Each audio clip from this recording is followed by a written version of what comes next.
Patricia Sprinkle, Joan Hess, Larry Duran, Katie Munger, and especially Sarah Ferris-Smith for sharing their stories.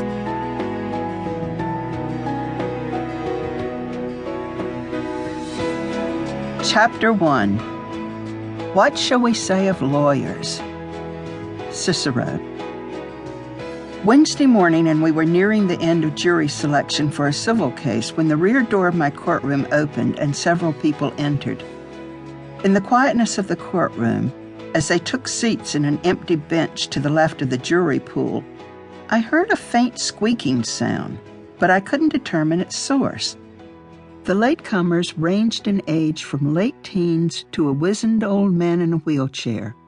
I recognized only one of the group, Marilyn Mulholland, who owns a printing company here in town.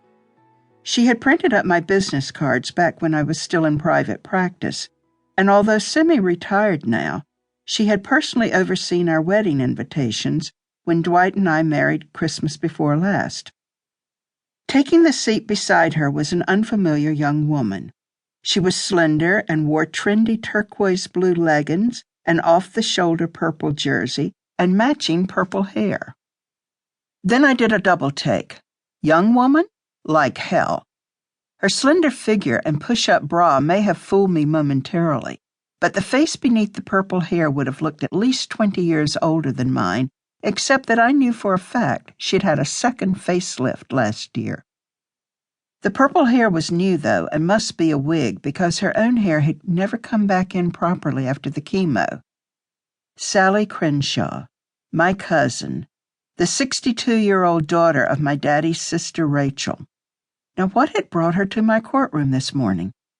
At first I wondered if she'd come to personally tell me that Aunt Rachel had finally died, but she studiously avoided my eyes and seemed caught up in the jury examination being conducted by the two attorneys at the front of the room. I turned my attention back to counsel for the plaintiff, who asked that I excuse the next prospective juror because she had just said she knew the sister of the defendant. I nodded and we moved on.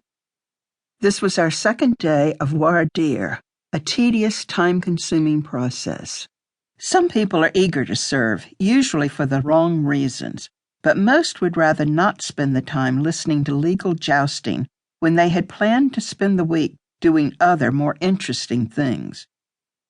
Your Honor, I have a hair appointment for this afternoon, a blonde woman said.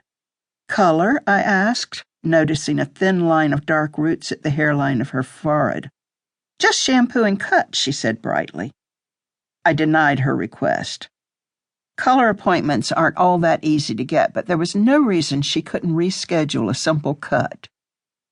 I had already excused several from the pool because they had personal connections with some of the participants, and I was again reminding them about their need to keep an open mind, fairness, etc., when I noticed that an older man in the second row of the jury box seemed to be having trouble hearing me. He leaned forward intently, turning what was probably his good ear toward me and frowning in concentration. I glanced down at the diagram I'd filled in of the current occupants. Mr. Ogburn, I said, speaking more loudly and clearly than usual, is there a problem with your hearing? Yes, ma'am, Your Honor. I don't do so good without my hearing aid.